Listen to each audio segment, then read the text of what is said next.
Sanibonani. Happy Women's Happy long weekend. Yeah, Women's saye sabukhona isingisi. Kodwa kona lokhu uyangizwa ukuthi ngithini. Happy whatever. It's a long weekend okusalayo ine Women's Day phakathi. Ngale long weekend's day enkulu kangaka. Nale Women's Day enkulu kangaka ziyashisa ku TikTok, ziyakhipha. Kuyanyiwa, kuphuma ama files. Ngawani abashadile, ababaleka, abafuna ama DNA bawanikwa kodwa still abondli, abathi ngizofaka kancane, hayi ama files are out.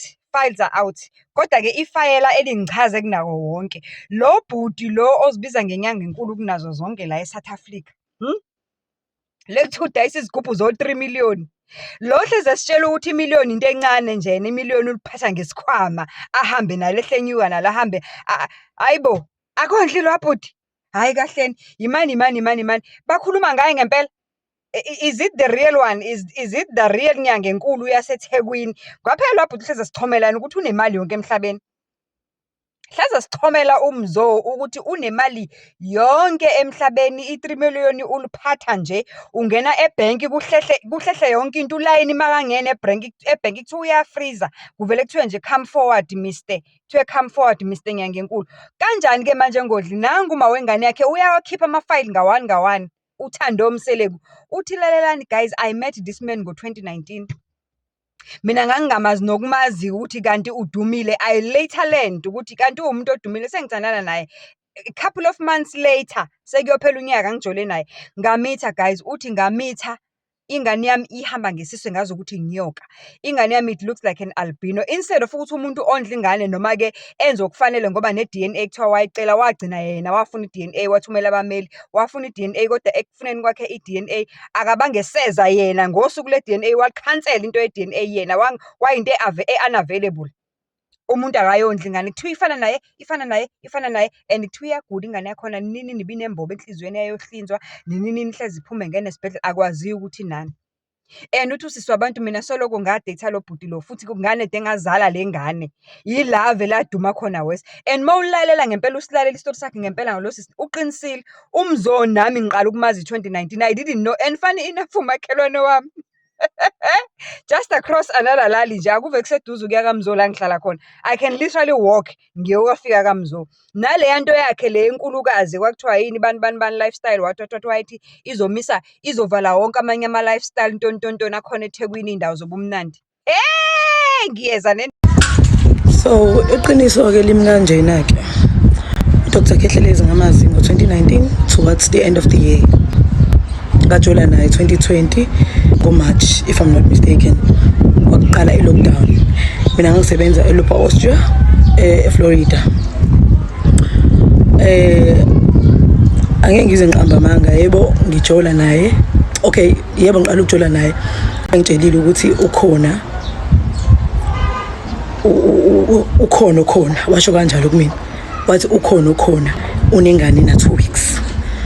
And mina ngifuna uqamba amanga njengoba ngangimbona 2019 ngangiqala ukumbona ngangingamazi, and nayo uyazi ukuthi engishela ngangingamfuni kwakuze kube uyena aze athi kumina ithuba elinjena liyekwa, yabo ngingazi ukuthi ukhuluma ngani, yabo. Okay, ngajola ke naye ngamitha sekuyophela unyaka ngo-August 5 kwakuyibirthday yakhe.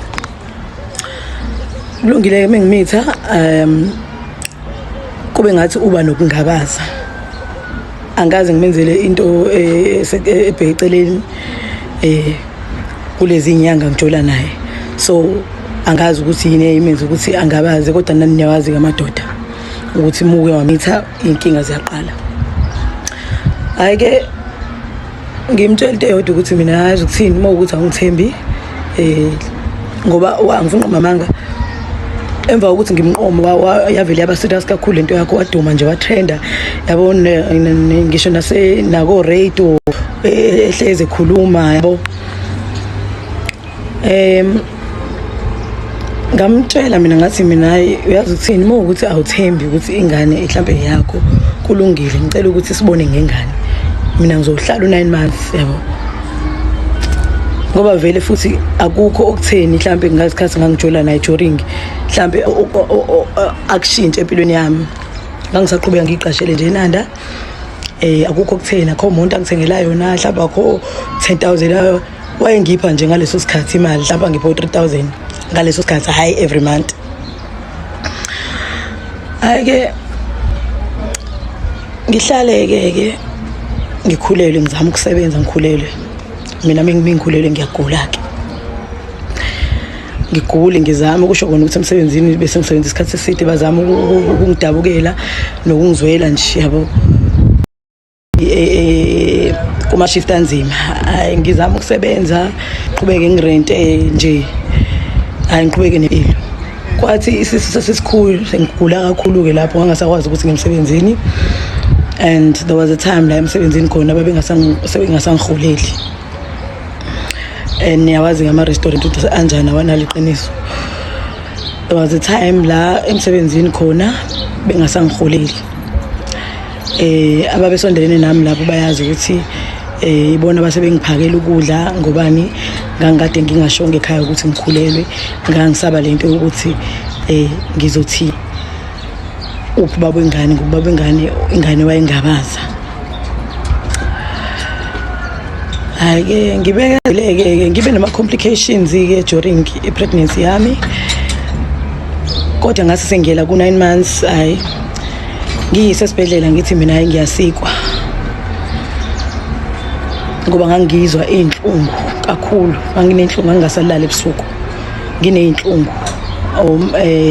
Ngathi mingiya kwi-scan wathiwa kwi-scan ingane senginamanzi amaningi, so nje kungenzeka noma yini inganeni. Ngaxaya ukuthi yabo kuqhamuka konke lokho. Fast forward ke ngagcina sengibeletha nge-C-section ngenxa yama complications. Ngibeletha ngo-April 5. Mengibeletha ingane ayikho right, okay. Ingane yayine jaundice, vele ingane ngijwayele ukuthi izale ne jaundice, but odokotela bangitshela ukuthi ngizale i-albino. Mengibuka lengane ukuthi hayibo ingane inenwele ebrown, thina sijwayele ingane inenwele ebrown. Lengane ke badlala ngama kuyona albino. Kanti ingane i-albino ngempela. Mina nje lack of knowledge. Ingane ngathola ukuthi ingane i-brown albino type 4 in ocular cutaneous albinism.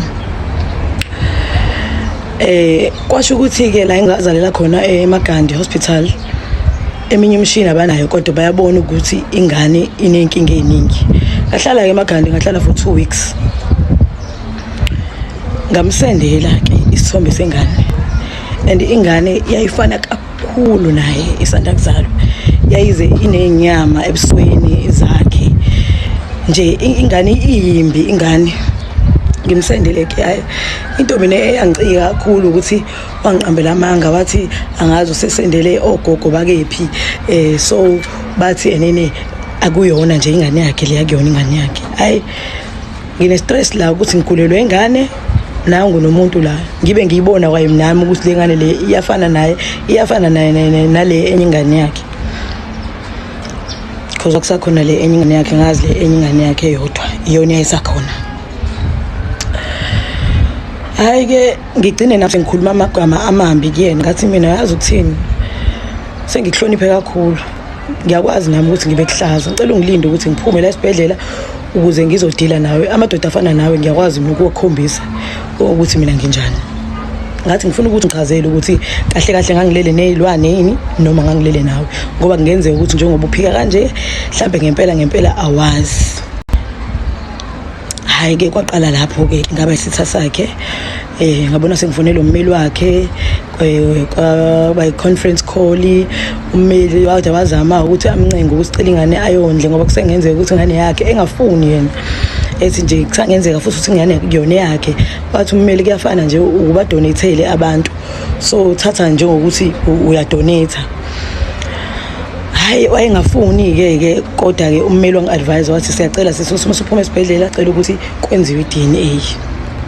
Nangempela ngathi mina ayi bandla ngenhliziyo emhlophe akukho engikufihlayo, i-DNA ingenziwe. nangempela ngiphume-ke esibhedlela after 2 weeks ngaphuma ney'ncwadi nje ezingikhomba ebhedlela ey'ningi esingisaso i-Albert-ke ingane-ke yayo-check-a-ke ngathola ukuthi ingane inenkinga yenhliziyo wazalwa ene-large VSD imbobo enkulu enhlizweni ngachazelwa-ke ukuthi kuzokwenzeka mhlawumpe ukuthi ahamba adinge i-operation noma mhlawumpe uma ukuthi imbobo izobuye ivaleke ngekayidinge i-operation.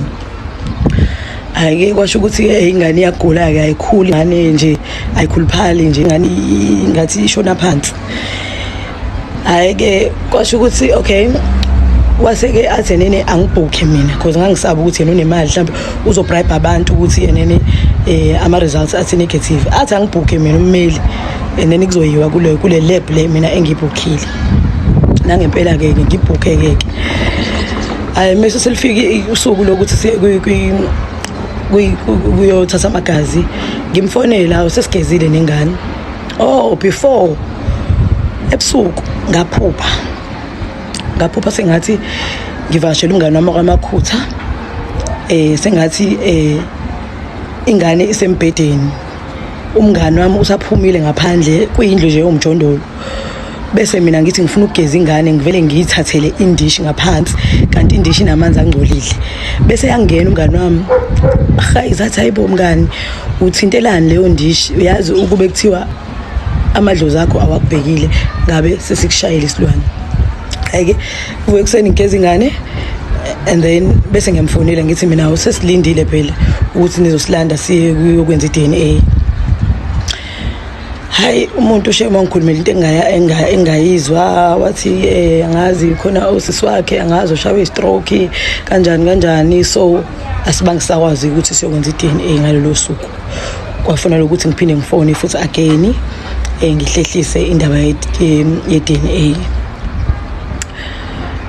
Uyeza kuphathu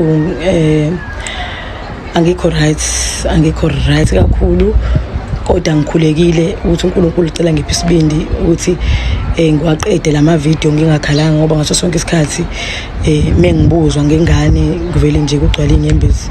Ngikhale kakhulu izolo nasebusuku ngizange ngize ngilale kuze kwasa ngoba ngithukile and ngiyasaba kodwa ke mekumele ukuthi ngife ngifele ingane yami kulungile.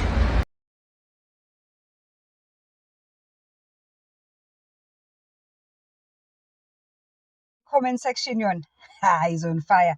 Yabona mangabe kukhulunywa ngokuthi abantu base South Africa balala endleleni abanandaba noma udumile noma una 2 billion followers noma unemali eningi eyazowena wedwa hayi bazokugiva nje bakutshela indaba zakho bathi awulalela mamazi wena wathwalanga bathi wathwala ngengane ababoda bathi hayi wena awufuna imali kuDr Khehlelezi. There is no way that you didn't know ukuthi he was Dr Khehlelezi.